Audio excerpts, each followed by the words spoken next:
南投玻璃电工所伫台湾地理中心边打造一场正特殊的森林灯会。卡响祝福的钟声嘛，宣告玻璃森林灯会将伫明仔载拜五暗时正式开始。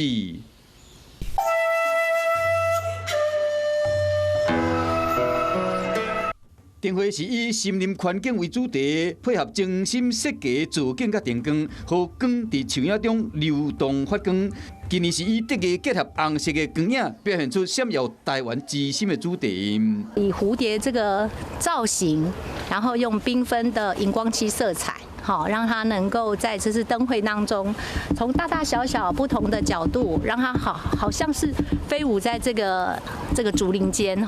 主灯的话，在台湾之星的这个三角点地方哈，我们布置的一个类似一个火焰热情的一个主题。灯会会到3月7日开幕显明，有创意的特点会送予现场参加乡亲，同时还有丰富精彩的节目通看，以及特色的市集。